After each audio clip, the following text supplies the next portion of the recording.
안녕하십니까?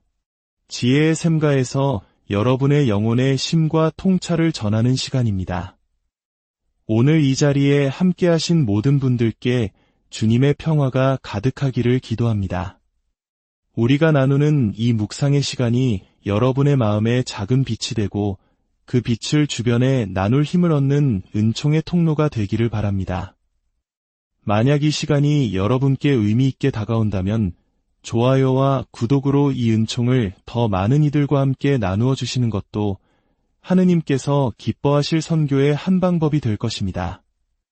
여러분의 삶에 늘 하느님의 축복이 함께하기를 기원합니다. 오늘 우리는 현대사회 속에서 신앙을 어떻게 증거해야 하는가에 대한 깊은 질문을 마주하고자 합니다. 특별히 미국의 저명한 가톨릭 신학자이자 복음화의 선구자인 로버트 베런 주교님의 강연 중 있었던 한 진솔한 질의응답 시간을 통해 그 해답의 실마리를 찾아보려 합니다. 강연이 끝난 후 한 청중이 조심스럽게 마이크를 잡았습니다. 그녀의 질문은 베런 주교님의 복음화 방식에 대한 핵심적인 통찰과 동시에 날카로운 문제 제기를 담고 있었습니다. 주교님의 아름다운 강연을 잘 들었습니다. 제가 이해하기로는 주교님께서는 우리에게 두 가지 선택지가 있다고 말씀하신 것 같습니다. 하나는 기독교 신앙이 완전히 개인적인 영역으로 축소되는 길, 다른 하나는 그리스도의 주되심을 이 세상에 선포하고 세우는 길입니다.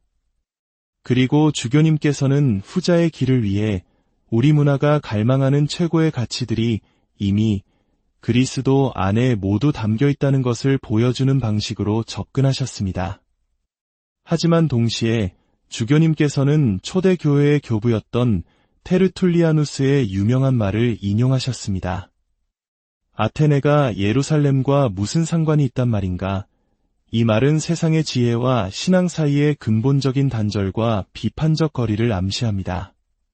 세속 문화는 본질적으로 타락했으며 세례자 요한이 외쳤듯 회개하고 돌아서라고 촉구해야 할 대상이 아니었던가요? 문화가 추구하는 열망 속에서 그리스도를 발견하려는 주교님의 접근 방식 안에서 과연 문화를 비판하고 거리를 둘 공간은 어디에 있습니까? 이 질문은 많은 이들이 베런 주교님에게 던지는 공통된 질문이기도 합니다. 세상 문화 속에서 아름다움을 통해 또는 말씀의 시야를 통해 예수님을 발견하려는 그의 방식이 때로는 세상과의 타협처럼 비춰질 수 있기 때문입니다.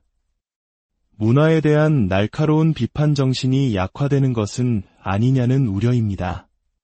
이에 대한 베런 주교님의 답변은 가톨릭 신앙이 지닌 위대한 포용의 지혜를 보여줍니다. 아주 좋은 질문입니다. 저는 두 가지 모두를 위한 공간이 있다고 생각합니다.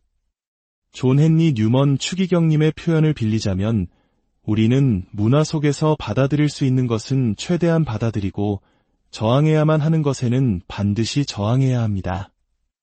이것은 이중적인 전략입니다. 저 역시 저의 복음화 활동에서 이 두 가지를 모두 사용합니다. 예를 들어 저는 영화나 책, 대중문화 속에서 로고스 스페르마티코스, 즉 말씀의 씨앗을 찾아내려 노력합니다. 아무리 세속적인 문화라 할지라도 그 안에는 진리이신 말씀의 씨앗이 숨겨져 있기 때문입니다. 그러나 동시에 저는 문화의 다른 부분들, 즉 하느님의 뜻에 명백히 반하는 부분에 대해서는 단호하게 저항합니다. 핵심은 언제나 그리스도께 머무는 것입니다. 그리스도를 중심으로 삼고 그분을 자석처럼 사용하여 문화 속에 흩어져 있는 모든 말씀의 씨앗들을 끌어모으는 것입니다. 그리고 동시에 그분을 위대한 심판관으로 삼아 문화 속에서 무엇이 잘못되었고 병들었는지를 분별하는 것입니다. G.K. 체스터턴은 모든 성당에는 온유하신 그리스도의 조각상과 진노하시는 그리스도의 조각상이 함께 있어야 한다고 말했습니다. 복음서 안에는 이 두 가지 모습이 모두 존재하기 때문입니다. 제 세대는 온유하신 그리스도의 모습만을 거의 100% 배웠을지 모릅니다. 아마 더 이전 세대는 진노하시는 심판관의 모습에 더 익숙했을 수도 있겠지요. 하지만 우리에게는 둘 다 필요합니다. 문화를 향해 때로는 아니오라고 말하며 가로막고 서는 그리스도, 그리고 동시에 문화 속에 있는 선한 갈망들을 당신께로 이끄시는 그리스도. 이 두 순간 모두가 복음화를 위해 필수적입니다. 베런 주교의 대답은 명확합니다. 복음화의 목표는 단순히 문화를 비판하는 것이 아니라 사람들을 예수 그리스도께로 이끄는 것입니다. 만약 문화 속에 있는 아름다운 요소들을 통해 사람들이 이미 이해하고 사랑하는 방식으로 예수님께 다가갈 수 있다면 그것은 매우 효과적인 길이 될 수 있습니다. 무조건적인 적대가 아니라 지혜로운 분별을 통해 다가가는 것입니다. 잠시 후 또 다른 남성이 질문을 이어갔습니다. 그의 질문은 더욱 근본적인 신학적 긴장감을 다루고 있었습니다. 강연의 첫 부분과 마지막 부분이 어떻게 연결되는지 궁금합니다. 처음에는 초대교회 그리스도인들이 어떻게 로마 문화를 복음화했는지 정확하게 묘사하셨습니다. 그들은 나자렛 출신의 한 유대인 예수가 죽음에서 부활했다는 구체적이고 역사적인 사건을 선포했습니다. 그들은 너희는 나를 누구라고 하느냐? 라는 질문에 답하는 것에 집중했습니다. 그리고 이것은 사적인 신앙 고백이 아니라 제국의 심장부에서 행해진 공적인 선포였습니다. 그런데 강연의 후반부로 가면서 주교님의 설명은 마치 스토아 철학이나 신플라톤주의처럼 초월성에 대한 철학적 성찰로 옮겨갔습니다. 저는 이 철학적 접근이 어떻게 예수의 부활이라는 구체적인 선포와 어우러지는지 잘 모르겠습니다. 초대 교회 신자들이 로마 제국을 회심시키기 위해 철학을 설교하지는 않았지 않습니까? 그들은 복음의 핵심, 즉 예수 그리스도의 부활이라는 역사적 사건을 선포했습니다. 이 질문은 구체적인 역사와 보편적인 철학 사이의 관계에 대한 것입니다. 신앙을 너무 철학적으로 만들면 피와 살을 지닌 예수 그리스도의 생생한 이야기가 희석될 위험은 없는가 하는 우려입니다. 베런 주교는 가톨릭 신학의 정수를 담아 대답했습니다. 저는 가톨릭 신자로서 둘 다라고 말씀드리고 싶습니다. 우리는 양방향으로 나아가야 합니다. 바로 강생하신 말씀이라는 표현에 그 모든 신비가 담겨 있습니다. 말씀은 보편적이고 철학적인 진리를 의미하지만 그 말씀이 강생하셨다. 즉 이 특별한 유대인 예수 안에서 사람이 되셨다는 것이 우리 신앙의 핵심입니다. 그러므로 우리는 한편으로는 매우 보편적인 방식으로 진리에 대해 이야기할 수 있지만 동시에 그 보편적 진리의 구체적인 얼굴, 즉 보이지 않는 하느님의 모상이 바로 예수 그리스도이심을 선포해야 합니다. 그분은 무한하신 실제의 인간적인 얼굴이십니다. 따라서 무한한 실제, 즉 철학적인 하느님 개념에서 시작하더라도 우리 그리스도인들은 궁극적으로 그 실제가 바로 예수 안에서 성사적으로 그리고 모상적으로 현존하게 되었음을 고백해야 합니다. 아테네가 예루살렘과 상관있다고 말할 수 있었던 이유가 바로 여기에 있습니다. 만약 우리가 그리스도를 단지 일반적인 철학 원리의 한 사례로 축소해버린다면 우리는 신앙의 핵심을 놓치는 것입니다. 중요한 것은 그분을 보이지 않는 하느님의 모상으로 보는 것입니다. 고통의 도구인 십자가 위에서 저의 하느님, 어찌하여 저를 버리셨나이까? 라고 절규하는 저 30대의 젊은 남자를 보며 저분이 바로 무한한 선 자체이시다 라고 고백하는 것. 그것이 바로 기독교 신앙의 시적인 아름다움이자 신비입니다. 이 대화는 우리에게 깊은 울림을 줍니다. 어쩌면 우리 신앙인들 역시 때로는 너무 추상적인 교리에만 머물거나 반대로 너무 구체적인 기복에만 매달리며 이 둘 사이의 균형을 잃어버리곤 합니다. 보편적 진리이신 하느님께서 우리와 똑같은 모습의 한 인간으로 오셨다는 강생의 신비야말로 우리의 신앙을 살아있게 만드는 심장입니다.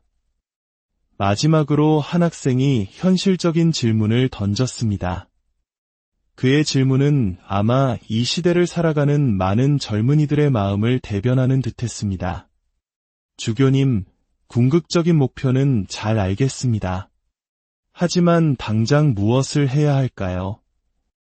여기 있는 많은 학생들을 대신해 솔직하게 여쭙니다. 철학을 전공해야 할까요? 문학을 공부해야 할까요? 대학원에 가야 할까요? 아니면 사회 정의를 위해 세상 속으로 뛰어들어야 할까요? 구체적인 상황에 따라 답이 다르다는 것은 알지만 저희가 다음 발걸음을 내딛는데 도움이 될 만한 조언을 부탁드립니다. 이 질문의 장례는 잠시 숙연해졌습니다. 신앙의 위대한 비전을 들은 후 우리의 일상으로 돌아와 그래서 나는 이제 무엇을 해야 하는가? 라고 묻는 것은 너무나 자연스러운 과정입니다. 베런 주교는 따뜻한 목소리로 대답했습니다. 제가 영적 지도 신부로서 당신을 더 깊이 알지 못하고는 구체적인 조언을 드리기 어렵습니다. 하지만 그 질문 뒤에 있는 이제 무엇을 할 것인가? 라는 열망에 깊이 공감합니다. 당신이 제안한 모든 것들, 철학 공부, 사회 정의를 위한 활동, 심지어는 기도의 삶에 자신을 투신하는 것 모두가 유효한 길이 될 수 있습니다. 성 아우구스티누스에게 철학 공부는 위대한 복음화의 도구가 되었습니다. 세상의 평화와 정의를 위해 일하는 것은 그 자체로 훌륭한 복음화의 방법입니다. 가톨릭적 상상력은 이 모든 길을 포용할 수 있습니다. 다만 우리 시대에 중요한 한 가지를 강조하고 싶습니다. 그것은 바로 급진성의 회복입니다. 우리 그리스도인들은 십자가에 못 박히시고 부활하신 그리스도에 대한 신앙을 더욱 급진적으로 살아내는 법을 배워야 합니다. 급진적이라는 말은 뿌리라는 단어에서 왔습니다. 우리의 뿌리는 무엇입니까? 바로 예수 그리스도의 부활입니다. 그것이야말로 세상이 줄 수 없는 우리만이 전할 수 있는 복음의 핵심입니다. 만약 교회가 세상 문화의 메아리가 되기만 한다면 사람들은 교회를 떠날 것입니다. 굳이 교회에 와서 세상 어디에서나 들을 수 있는 이야기를 듣고 싶어 할 사람은 없을 테니까요. 그러므로 우리는 세상과 다른 무언가, 즉 죽음을 이기신 예수 그리스도의 부활이라는 급진적인 소식을 우리 삶으로 증거해야 합니다. 그것이 진정한 복음화의 시작입니다. 급진성의 회복. 어쩌면 이것이 오늘 우리가 가슴에 새겨야 할 가장 중요한 메시지일지 모릅니다. 많은 이들이 신앙에서 실용적인 다음 단계를 찾으려고 애씁니다. 무엇을 해야 하는가에 집착합니다. 그러나 어쩌면 우리가 해야 할 가장 중요한 일은 마르타가 분주하게 일하는 동안 예수님의 발치에 앉아 그분의 말씀을 듣는 것을 선택했던 마리아처럼 잠시 모든 것을 멈추고 쓸모없는 시간을 보내는 것일지도 모릅니다. 하느님에 대해 묵상하고 그분의 말씀에 온전히 빠져드는 시간, 당장의 현실에 아무런 변화를 가져오지 않는 것처럼 보이는 그 시간이 사실은 우리 자신을 변화시키고 변혁시키는 가장 강력한 힘을 지니고 있습니다. 예수님과의 깊은 일치 안에서 그분의 영이 이끄시는 대로 살아갈 때 우리는 무엇을 해야 할까를 고민할 필요 없이 자연스럽게 하느님의 도구가 되어 살아갈 것입니다. 우리의 존재 이유가 바로 지복직관, 즉 하느님의 얼굴을 직접 배우는 것이라면 지금 이 순간 그분을 묵상하는 것보다 더 실용적이고 중요한 일이 어디 있겠습니까? 사랑하는 형제자매 여러분, 실용적인 다음 단계를 찾으려는 조급함을 잠시 내려놓고 그저 예수님의 발치에 머무는 은총을 청합시다. 그분의 신성과 인성의 신비가 나 자신과 이 세상을 어떻게 드러내 보여주는지 그저 그분 안에 잠겨봅시다.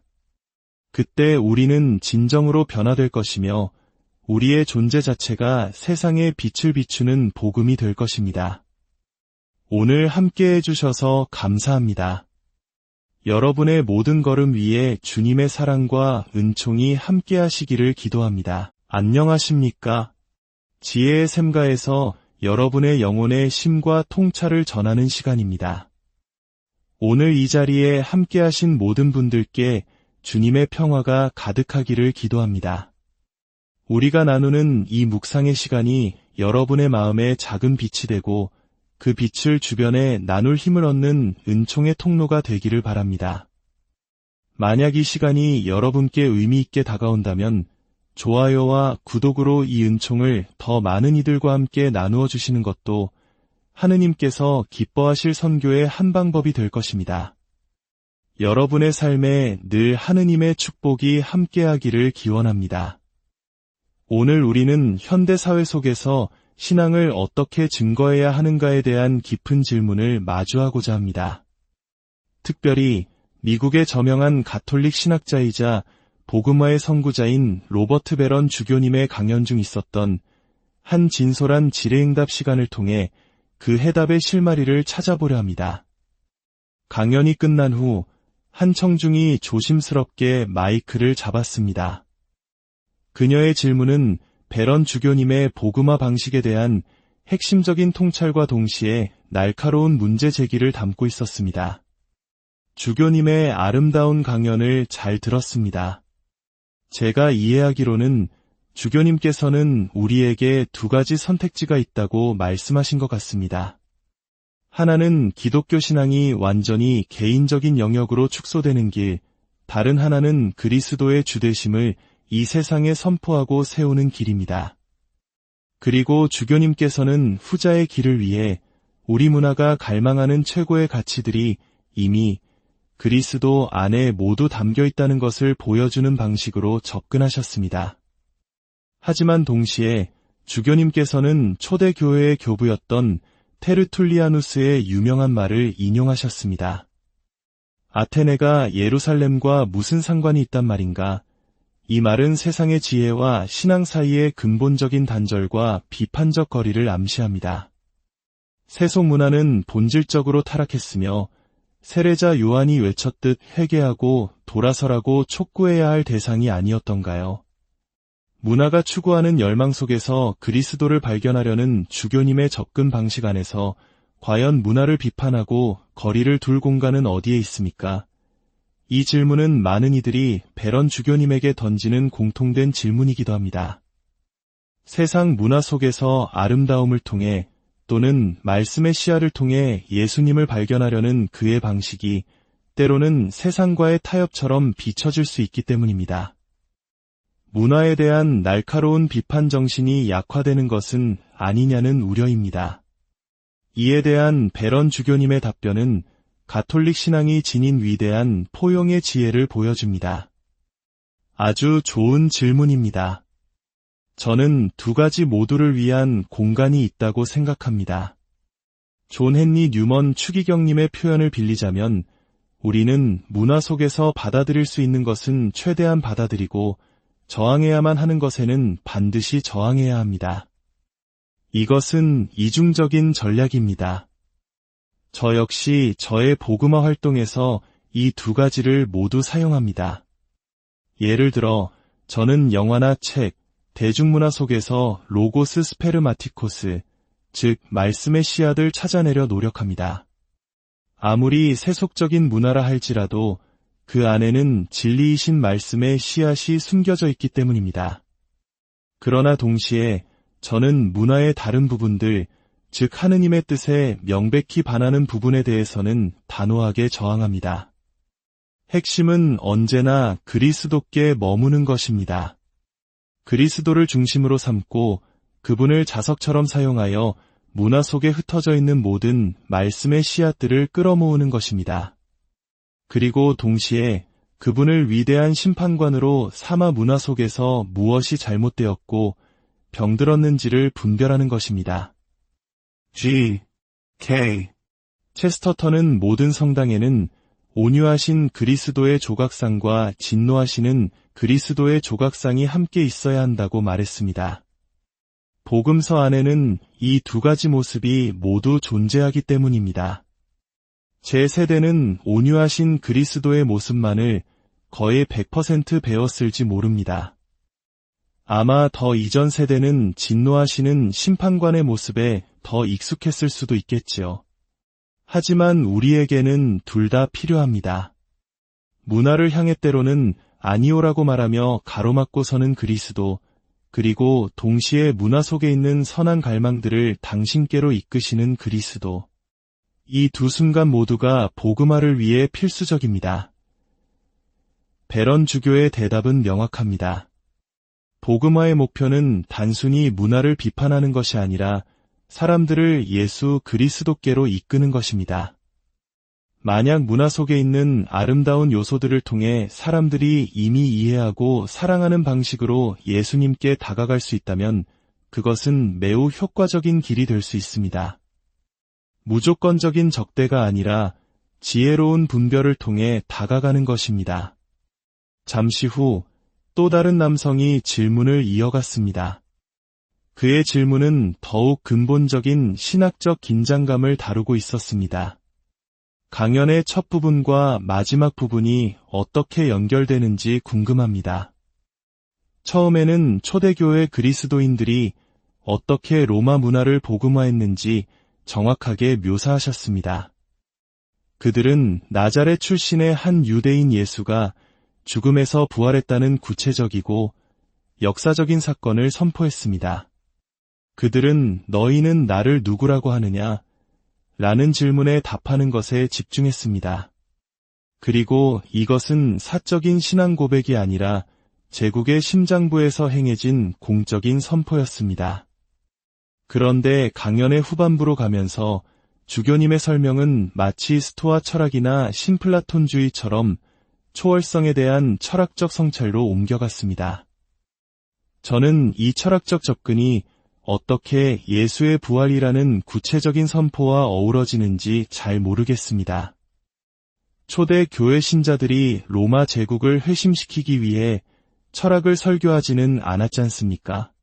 그들은 복음의 핵심, 즉 예수 그리스도의 부활이라는 역사적 사건을 선포했습니다.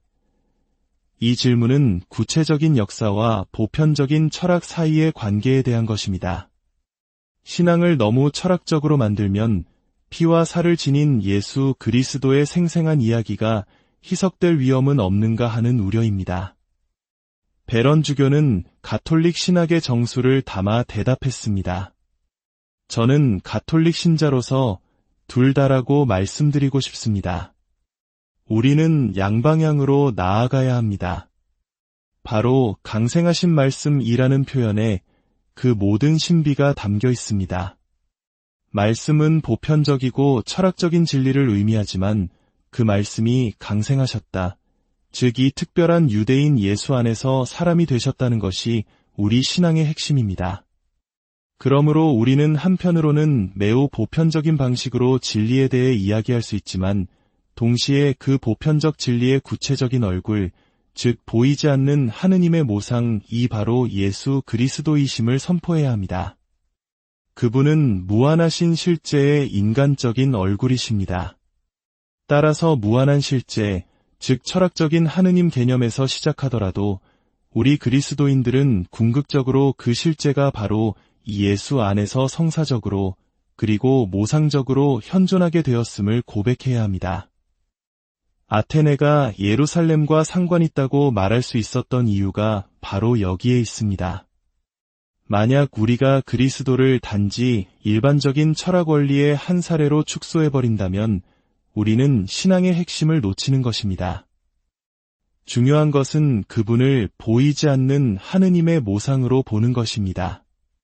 고통의 도구인 십자가 위에서 저의 하느님, 어찌하여 저를 버리셨나이까?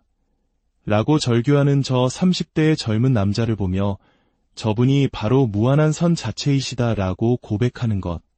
그것이 바로 기독교 신앙의 시적인 아름다움이자 신비입니다. 이 대화는 우리에게 깊은 울림을 줍니다. 어쩌면 우리 신앙인들 역시 때로는 너무 추상적인 교리에만 머물거나 반대로 너무 구체적인 기복에만 매달리며 이 둘 사이의 균형을 잃어버리곤 합니다. 보편적 진리이신 하느님께서 우리와 똑같은 모습의 한 인간으로 오셨다는 강생의 신비야말로 우리의 신앙을 살아있게 만드는 심장입니다. 마지막으로 한 학생이 현실적인 질문을 던졌습니다. 그의 질문은 아마 이 시대를 살아가는 많은 젊은이들의 마음을 대변하는 듯했습니다. 주교님, 궁극적인 목표는 잘 알겠습니다. 하지만 당장 무엇을 해야 할까요? 여기 있는 많은 학생들을 대신해 솔직하게 여쭙니다. 철학을 전공해야 할까요? 문학을 공부해야 할까요? 대학원에 가야 할까요? 아니면 사회 정의를 위해 세상 속으로 뛰어들어야 할까요? 구체적인 상황에 따라 답이 다르다는 것은 알지만 저희가 다음 발걸음을 내딛는데 도움이 될 만한 조언을 부탁드립니다. 이 질문의 장례는 잠시 숙연해졌습니다. 신앙의 위대한 비전을 들은 후 우리의 일상으로 돌아와 그래서 나는 이제 무엇을 해야 하는가? 라고 묻는 것은 너무나 자연스러운 과정입니다. 베런 주교는 따뜻한 목소리로 대답했습니다. 제가 영적 지도 신부로서 당신을 더 깊이 알지 못하고는 구체적인 조언을 드리기 어렵습니다. 하지만 그 질문 뒤에 있는 이제 무엇을 할 것인가? 라는 열망에 깊이 공감합니다. 당신이 제안한 모든 것들, 철학 공부, 사회 정의를 위한 활동, 심지어는 기도의 삶에 자신을 투신하는 것 모두가 유효한 길이 될 수 있습니다. 성 아우구스티누스에게 철학 공부는 위대한 복음화의 도구가 되었습니다. 세상의 평화와 정의를 위해 일하는 것은 그 자체로 훌륭한 복음화의 방법입니다. 가톨릭적 상상력은 이 모든 길을 포용할 수 있습니다. 다만 우리 시대에 중요한 한 가지를 강조하고 싶습니다. 그것은 바로 급진성의 회복입니다.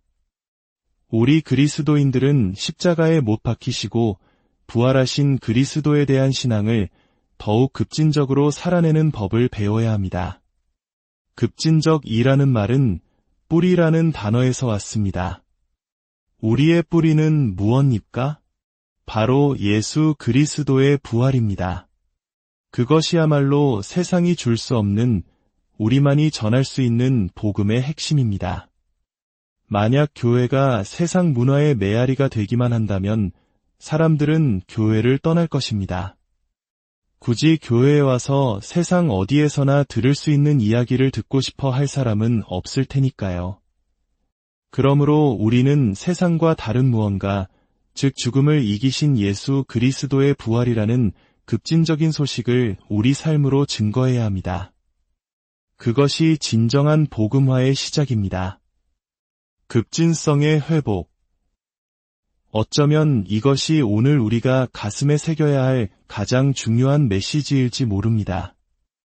많은 이들이 신앙에서 실용적인 다음 단계를 찾으려고 했습니다. 무엇을 해야 하는가에 집착합니다. 그러나 어쩌면 우리가 해야 할 가장 중요한 일은 마르타가 분주하게 일하는 동안 예수님의 발치에 앉아 그분의 말씀을 듣는 것을 선택했던 마리아처럼 잠시 모든 것을 멈추고 쓸모없는 시간을 보내는 것일지도 모릅니다. 하느님에 대해 묵상하고 그분의 말씀에 온전히 빠져드는 시간, 당장의 현실에 아무런 변화를 가져오지 않는 것처럼 보이는 그 시간이 사실은 우리 자신을 변화시키고 변혁시키는 가장 강력한 힘을 지니고 있습니다. 예수님과의 깊은 일치 안에서 그분의 영이 이끄시는 대로 살아갈 때 우리는 무엇을 해야 할까를 고민할 필요 없이 자연스럽게 하느님의 도구가 되어 살아갈 것입니다. 우리의 존재 이유가 바로 지복직관, 즉 하느님의 얼굴을 직접 배우는 것이라면 지금 이 순간 그분을 묵상하는 것보다 더 실용적이고 중요한 일이 어디 있겠습니까? 사랑하는 형제자매 여러분, 실용적인 다음 단계를 찾으려는 조급함을 잠시 내려놓고 그저 예수님의 발치에 머무는 은총을 청합시다. 그분의 신성과 인성의 신비가 나 자신과 이 세상을 어떻게 드러내 보여주는지 그저 그분 안에 잠겨봅시다. 그때 우리는 진정으로 변화될 것이며 우리의 존재 자체가 세상에 빛을 비추는 복음이 될 것입니다. 오늘 함께 해주셔서 감사합니다. 여러분의 모든 걸음 위에 주님의 사랑과 은총이 함께 하시기를 기도합니다. 안녕하십니까? 지혜의 샘가에서 여러분의 영혼의 쉼과 통찰을 전하는 시간입니다. 오늘 이 자리에 함께 하신 모든 분들께 주님의 평화가 가득하기를 기도합니다. 우리가 나누는 이 묵상의 시간이 여러분의 마음에 작은 빛이 되고 그 빛을 주변에 나눌 힘을 얻는 은총의 통로가 되기를 바랍니다. 만약 이 시간이 여러분께 의미 있게 다가온다면 좋아요와 구독으로 이 은총을 더 많은 이들과 함께 나누어 주시는 것도 하느님께서 기뻐하실 선교의 한 방법이 될 것입니다. 여러분의 삶에 늘 하느님의 축복이 함께하기를 기원합니다. 오늘 우리는 현대사회 속에서 신앙을 어떻게 증거해야 하는가에 대한 깊은 질문을 마주하고자 합니다. 특별히 미국의 저명한 가톨릭 신학자이자 복음화의 선구자인 로버트 베런 주교님의 강연 중 있었던 한 진솔한 질의응답 시간을 통해 그 해답의 실마리를 찾아보려 합니다. 강연이 끝난 후 한 청중이 조심스럽게 마이크를 잡았습니다. 그녀의 질문은 베런 주교님의 복음화 방식에 대한 핵심적인 통찰과 동시에 날카로운 문제 제기를 담고 있었습니다. 주교님의 아름다운 강연을 잘 들었습니다. 제가 이해하기로는 주교님께서는 우리에게 두 가지 선택지가 있다고 말씀하신 것 같습니다. 하나는 기독교 신앙이 완전히 개인적인 영역으로 축소되는 길, 다른 하나는 그리스도의 주되심을 이 세상에 선포하고 세우는 길입니다. 그리고 주교님께서는 후자의 길을 위해 우리 문화가 갈망하는 최고의 가치들이 이미 그리스도 안에 모두 담겨 있다는 것을 보여주는 방식으로 접근하셨습니다. 하지만 동시에 주교님께서는 초대 교회의 교부였던 테르툴리아누스의 유명한 말을 인용하셨습니다. 아테네가 예루살렘과 무슨 상관이 있단 말인가? 이 말은 세상의 지혜와 신앙 사이의 근본적인 단절과 비판적 거리를 암시합니다. 세속 문화는 본질적으로 타락했으며 세례자 요한이 외쳤듯 회개하고 돌아서라고 촉구해야 할 대상이 아니었던가요? 문화가 추구하는 열망 속에서 그리스도를 발견하려는 주교님의 접근 방식 안에서 과연 문화를 비판하고 거리를 둘 공간은 어디에 있습니까? 이 질문은 많은 이들이 베런 주교님에게 던지는 공통된 질문이기도 합니다.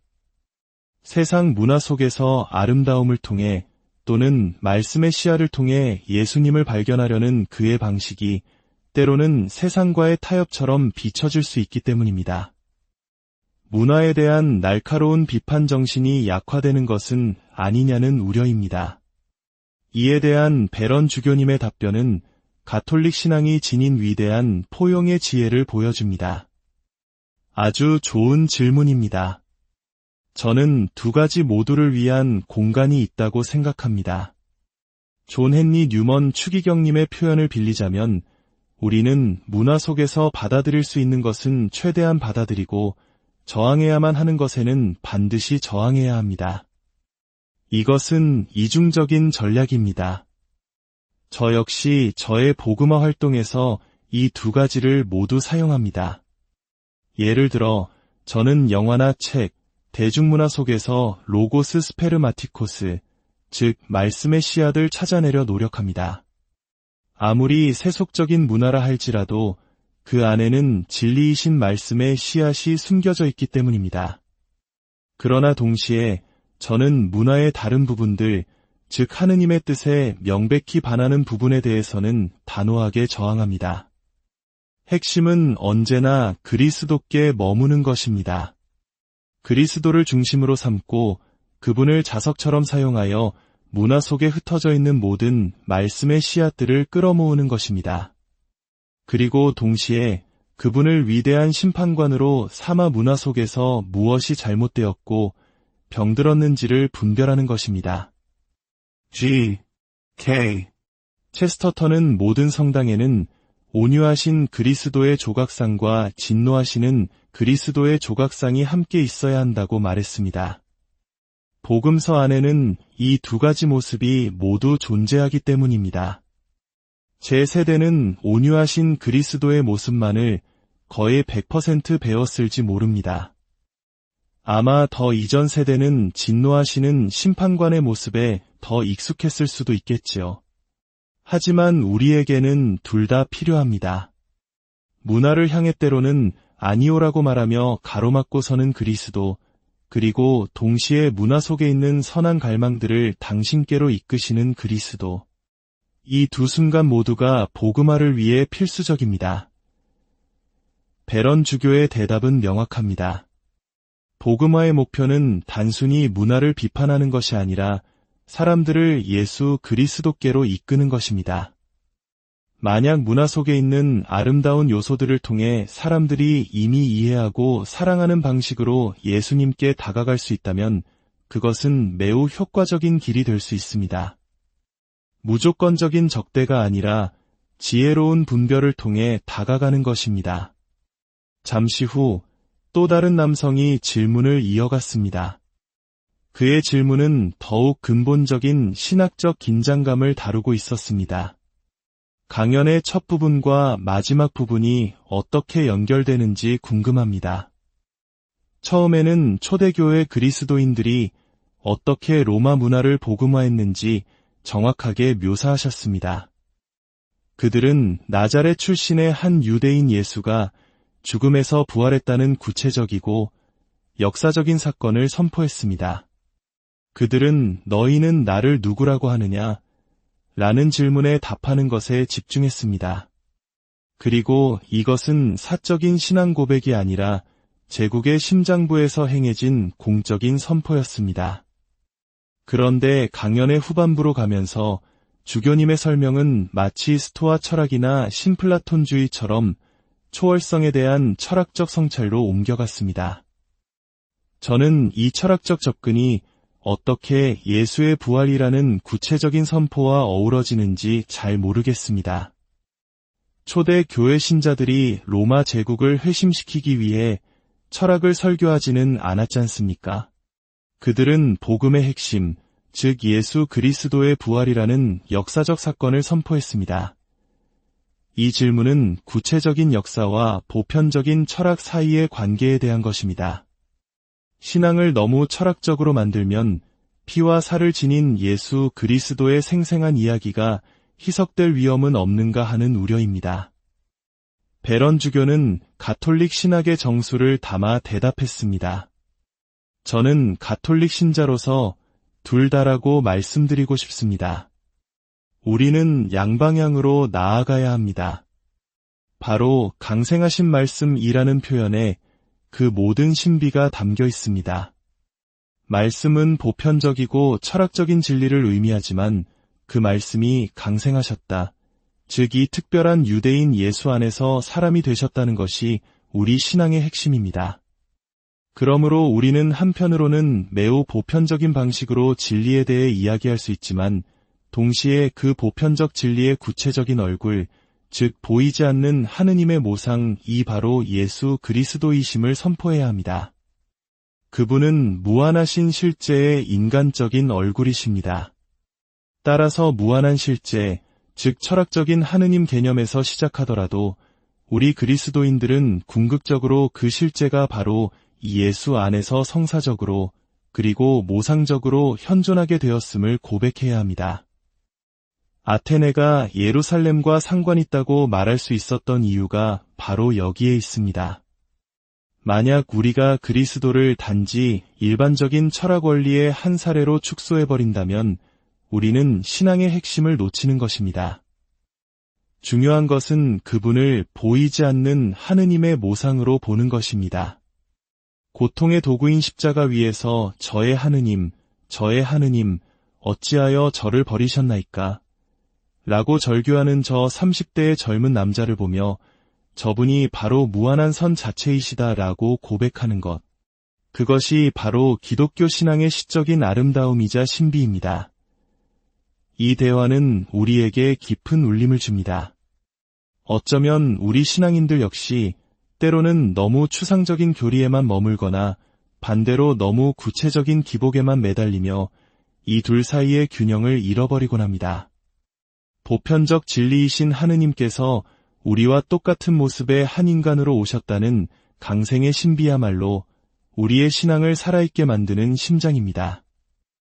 마지막으로 한 학생이 현실적인 질문을 던졌습니다.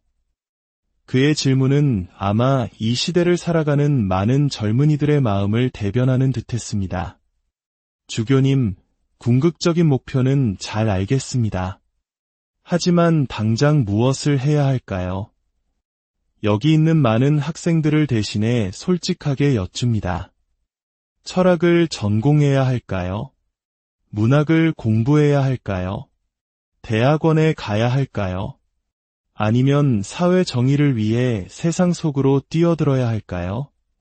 구체적인 상황에 따라 답이 다르다는 것은 알지만 저희가 다음 발걸음을 내딛는데 도움이 될 만한 조언을 부탁드립니다. 이 질문의 장례는 잠시 숙연해졌습니다. 신앙의 위대한 비전을 들은 후 우리의 일상으로 돌아와 그래서 나는 이제 무엇을 해야 하는가? 라고 묻는 것은 너무나 자연스러운 과정입니다. 베런 주교는 따뜻한 목소리로 대답했습니다. 제가 영적 지도 신부로서 당신을 더 깊이 알지 못하고는 구체적인 조언을 드리기 어렵습니다. 하지만 그 질문 뒤에 있는 이제 무엇을 할 것인가? 라는 열망에 깊이 공감합니다. 당신이 제안한 모든 것들, 철학 공부, 사회 정의를 위한 활동, 심지어는 기도의 삶에 자신을 투신하는 것 모두가 유효한 길이 될 수 있습니다. 성 아우구스티누스에게 철학 공부는 위대한 복음화의 도구가 되었습니다. 세상의 평화와 정의를 위해 일하는 것은 그 자체로 훌륭한 복음화의 방법입니다. 가톨릭적 상상력은 이 모든 길을 포용할 수 있습니다. 다만 우리 시대에 중요한 한 가지를 강조하고 싶습니다. 그것은 바로 급진성의 회복입니다.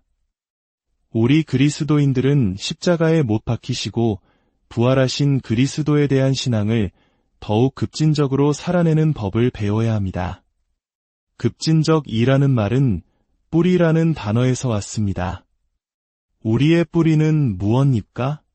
바로 예수 그리스도의 부활입니다. 그것이야말로 세상이 줄 수 없는 우리만이 전할 수 있는 복음의 핵심입니다. 만약 교회가 세상 문화의 메아리가 되기만 한다면 사람들은 교회를 떠날 것입니다. 굳이 교회에 와서 세상 어디에서나 들을 수 있는 이야기를 듣고 싶어 할 사람은 없을 테니까요. 그러므로 우리는 세상과 다른 무언가, 즉 죽음을 이기신 예수 그리스도의 부활이라는 급진적인 소식을 우리 삶으로 증거해야 합니다. 그것이 진정한 복음화의 시작입니다. 급진성의 회복. 어쩌면 이것이 오늘 우리가 가슴에 새겨야 할 가장 중요한 메시지일지 모릅니다. 많은 이들이 신앙에서 실용적인 다음 단계를 찾으려고 애씁니다. 무엇을 해야 하는가에 집착합니다. 그러나 어쩌면 우리가 해야 할 가장 중요한 일은 마르타가 분주하게 일하는 동안 예수님의 발치에 앉아 그분의 말씀을 듣는 것을 선택했던 마리아처럼 잠시 모든 것을 멈추고 쓸모없는 시간을 보내는 것일지도 모릅니다. 하느님에 대해 묵상하고 그분의 말씀에 온전히 빠져드는 시간. 당장의 현실에 아무런 변화를 가져오지 않는 것처럼 보이는 그 시간이 사실은 우리 자신을 변화시키고 변혁시키는 가장 강력한 힘을 지니고 있습니다. 예수님과의 깊은 일치 안에서 그분의 영이 이끄시는 대로 살아갈 때 우리는 무엇을 해야 할까를 고민할 필요 없이 자연스럽게 하느님의 도구가 되어 살아갈 것입니다. 우리의 존재 이유가 바로 지복직관, 즉 하느님의 얼굴을 직접 배우는 것이라면 지금 이 순간 그분을 묵상하는 것보다 더 실용적이고 중요한 일이 어디 있겠습니까? 사랑하는 형제자매 여러분, 실용적인 다음 단계를 찾으려는 조급함을 잠시 내려놓고 그저 예수님의 발치에 머무는 은총을 청합시다. 그분의 신성과 인성의 신비가 나 자신과 이 세상을 어떻게 드러내 보여주는지 그저 그분 안에 잠겨봅시다.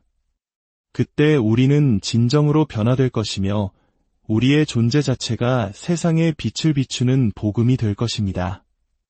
오늘 함께 해주셔서 감사합니다. 여러분의 모든 걸음 위에 주님의 사랑과 은총이 함께 하시기를 기도합니다. 안녕하십니까? 지혜의 샘가에서 여러분의 영혼의 쉼과 통찰을 전하는 시간입니다. 오늘 이 자리에 함께 하신 모든 분들께 주님의 평화가 가득하기를 기도합니다. 우리가 나누는 이 묵상의 시간이 여러분의 마음에 작은 빛이 되고 그 빛을 주변에 나눌 힘을 얻는 은총의 통로가 되기를 바랍니다. 만약 이 시간이 여러분께 의미 있게 다가온다면 좋아요와 구독으로 이 은총을 더 많은 이들과 함께 나누어 주시는 것도 하느님께서 기뻐하실 선교의 한 방법이 될 것입니다. 여러분의 삶에 늘 하느님의 축복이 함께하기를 기원합니다. 오늘 우리는 현대사회 속에서 신앙을 어떻게 증거해야 하는가에 대한 깊은 질문을 마주하고자 합니다. 특별히 미국의 저명한 가톨릭 신학자이자 복음화의 선구자인 로버트 베런 주교님의 강연 중 있었던 한 진솔한 질의응답 시간을 통해 그 해답의 실마리를 찾아보려 합니다. 강연이 끝난 후 한 청중이 조심스럽게 마이크를 잡았습니다. 그녀의 질문은 베런 주교님의 복음화 방식에 대한 핵심적인 통찰과 동시에 날카로운 문제 제기를 담고 있었습니다. 주교님의 아름다운 강연을 잘 들었습니다. 제가 이해하기로는 주교님께서는 우리에게 두 가지 선택지가 있다고 말씀하신 것 같습니다. 하나는 기독교 신앙이 완전히 개인적인 영역으로 축소되는 길, 다른 하나는 그리스도의 주되심을 이 세상에 선포하고 세우는 길입니다. 그리고 주교님께서는 후자의 길을 위해 우리 문화가 갈망하는 최고의 가치들이 이미 그리스도 안에 모두 담겨 있다는 것을 보여주는 방식으로 접근하셨습니다. 하지만 동시에 주교님께서는 초대 교회의 교부였던 테르툴리아누스의 유명한 말을 인용하셨습니다. 아테네가 예루살렘과 무슨 상관이 있단 말인가? 이 말은 세상의 지혜와 신앙 사이의 근본적인 단절과 비판적 거리를 암시합니다. 세속 문화는 본질적으로 타락했으며 세례자 요한이 외쳤듯 회개하고 돌아서라고 촉구해야 할 대상이 아니었던가요? 문화가 추구하는 열망 속에서 그리스도를 발견하려는 주교님의 접근 방식 안에서 과연 문화를 비판하고 거리를 둘 공간은 어디에 있습니까? 이 질문은 많은 이들이 베런 주교님에게 던지는 공통된 질문이기도 합니다. 세상 문화 속에서 아름다움을 통해 또는 말씀의 시야를 통해 예수님을 발견하려는 그의 방식이 때로는 세상과의 타협처럼 비춰질 수 있기 때문입니다.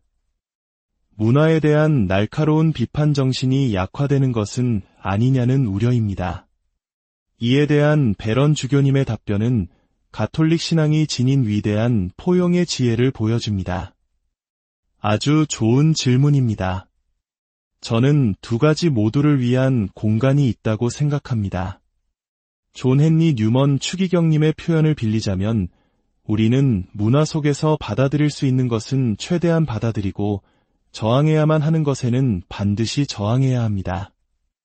이것은 이중적인 전략입니다.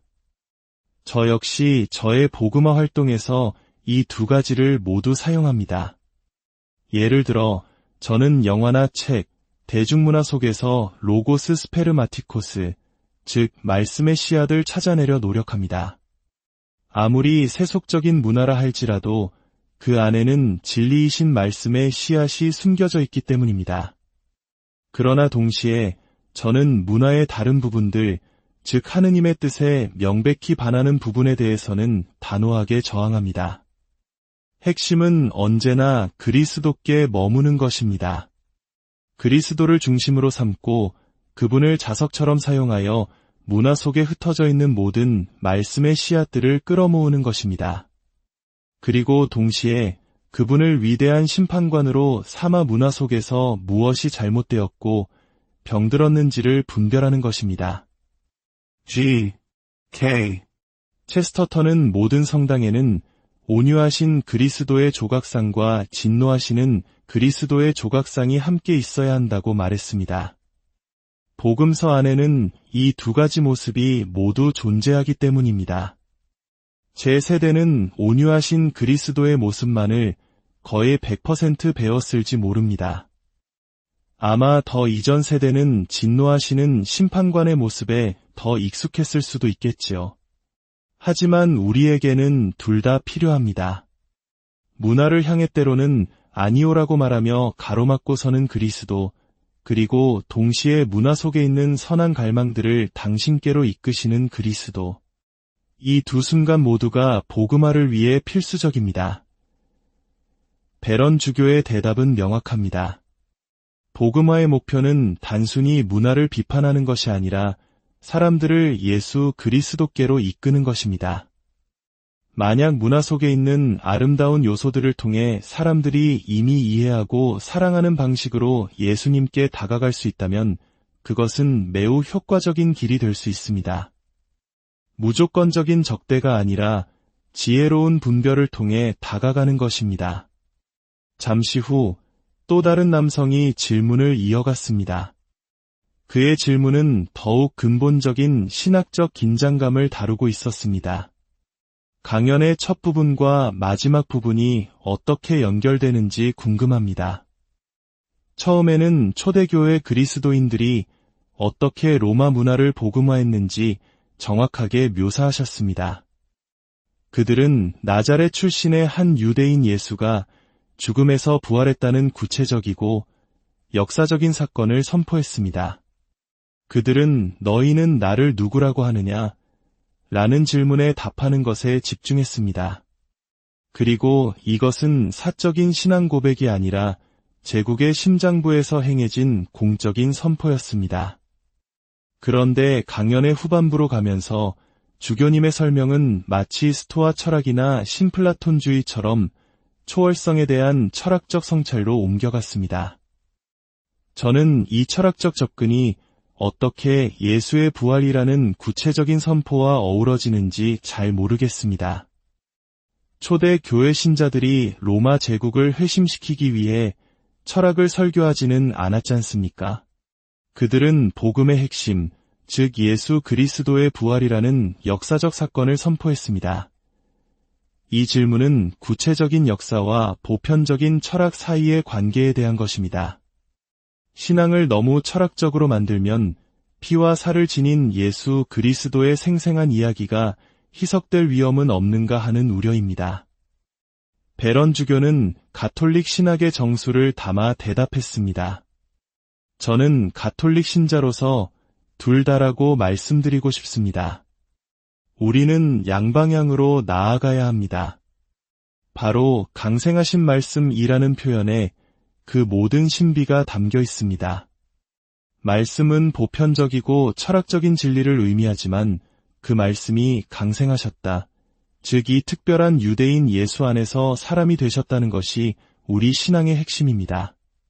그러므로 우리는 한편으로는 매우 보편적인 방식으로 진리에 대해 이야기할 수 있지만 동시에 그 보편적 진리의 구체적인 얼굴, 즉 보이지 않는 하느님의 모상, 이 바로 예수 그리스도이심을 선포해야 합니다. 그분은 무한하신 실제의 인간적인 얼굴이십니다. 따라서 무한한 실제, 즉 철학적인 하느님 개념에서 시작하더라도 우리 그리스도인들은 궁극적으로 그 실제가 바로 예수 안에서 성사적으로 그리고 모상적으로 현존하게 되었음을 고백해야 합니다. 아테네가 예루살렘과 상관있다고 말할 수 있었던 이유가 바로 여기에 있습니다. 만약 우리가 그리스도를 단지 일반적인 철학 원리의 한 사례로 축소해버린다면 우리는 신앙의 핵심을 놓치는 것입니다. 중요한 것은 그분을 보이지 않는 하느님의 모상으로 보는 것입니다. 고통의 도구인 십자가 위에서 저의 하느님, 어찌하여 저를 버리셨나이까? 라고 절규하는 저 30대의 젊은 남자를 보며 저분이 바로 무한한 선 자체이시다 라고 고백하는 것. 그것이 바로 기독교 신앙의 시적인 아름다움이자 신비입니다. 이 대화는 우리에게 깊은 울림을 줍니다. 어쩌면 우리 신앙인들 역시 때로는 너무 추상적인 교리에만 머물거나 반대로 너무 구체적인 기복에만 매달리며 이 둘 사이의 균형을 잃어버리곤 합니다. 보편적 진리이신 하느님께서 우리와 똑같은 모습의 한 인간으로 오셨다는 강생의 신비야말로 우리의 신앙을 살아있게 만드는 심장입니다. 마지막으로 한 학생이 현실적인 질문을 던졌습니다. 그의 질문은 아마 이 시대를 살아가는 많은 젊은이들의 마음을 대변하는 듯했습니다. 주교님, 궁극적인 목표는 잘 알겠습니다. 하지만 당장 무엇을 해야 할까요? 여기 있는 많은 학생들을 대신해 솔직하게 여쭙니다. 철학을 전공해야 할까요? 문학을 공부해야 할까요? 대학원에 가야 할까요? 아니면 사회 정의를 위해 세상 속으로 뛰어들어야 할까요? 구체적인 상황에 따라 답이 다르다는 것은 알지만 저희가 다음 발걸음을 내딛는데 도움이 될 만한 조언을 부탁드립니다. 이 질문의 장례는 잠시 숙연해졌습니다. 신앙의 위대한 비전을 들은 후 우리의 일상으로 돌아와 그래서 나는 이제 무엇을 해야 하는가? 라고 묻는 것은 너무나 자연스러운 과정입니다. 베런 주교는 따뜻한 목소리로 대답했습니다. 제가 영적 지도 신부로서 당신을 더 깊이 알지 못하고는 구체적인 조언을 드리기 어렵습니다.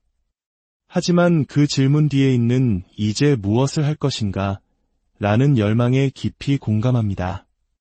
당신이 제안한 모든 것들, 철학 공부, 사회 정의를 위한 활동, 심지어는 기도의 삶에 자신을 투신하는 것 모두가 유효한 길이 될 수 있습니다. 성 아우구스티누스에게 철학 공부는 위대한 복음화의 도구가 되었습니다. 세상의 평화와 정의를 위해 일하는 것은 그 자체로 훌륭한 복음화의 방법입니다. 가톨릭적 상상력은 이 모든 길을 포용할 수 있습니다. 다만 우리 시대에 중요한 한 가지를 강조하고 싶습니다.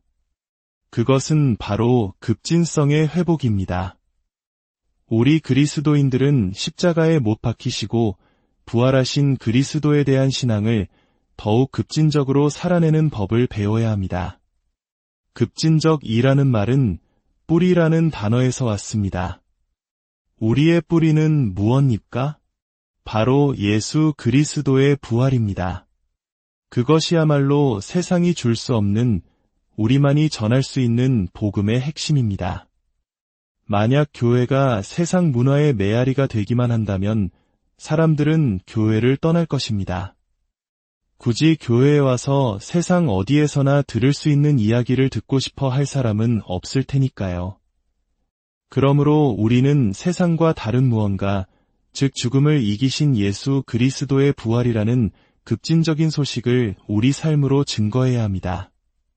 그것이 진정한 복음화의 시작입니다. 급진성의 회복. 어쩌면 이것이 오늘 우리가 가슴에 새겨야 할 가장 중요한 메시지일지 모릅니다. 많은 이들이 신앙에서 실용적인 다음 단계를 찾으려고 했습니다. 무엇을 해야 하는가에 집착합니다. 그러나 어쩌면 우리가 해야 할 가장 중요한 일은 마르타가 분주하게 일하는 동안 예수님의 발치에 앉아 그분의 말씀을 듣는 것을 선택했던 마리아처럼 잠시 모든 것을 멈추고 쓸모없는 시간을 보내는 것일지도 모릅니다. 하느님에 대해 묵상하고 그분의 말씀에 온전히 빠져드는 시간, 당장의 현실에 아무런 변화를 가져오지 않는 것처럼 보이는 그 시간이 사실은 우리 자신을 변화시키고 변혁시키는 가장 강력한 힘을 지니고 있습니다. 예수님과의 깊은 일치 안에서 그분의 영이 이끄시는 대로 살아갈 때 우리는 무엇을 해야 할까를 고민할 필요 없이 자연스럽게 하느님의 도구가 되어 살아갈 것입니다. 우리의 존재 이유가 바로 지복직관, 즉 하느님의 얼굴을 직접 배우는 것이라면 지금 이 순간 그분을 묵상하는 것보다 더 실용적이고 중요한 일이 어디 있겠습니까? 사랑하는 형제자매 여러분, 실용적인 다음 단계를 찾으려는 조급함을 잠시 내려놓고 그저 예수님의 발치에 머무는 은총을 청합시다. 그분의 신성과 인성의 신비가 나 자신과 이 세상을 어떻게 드러내 보여주는지 그저 그분 안에 잠겨봅시다. 그때 우리는 진정으로 변화될 것입니다.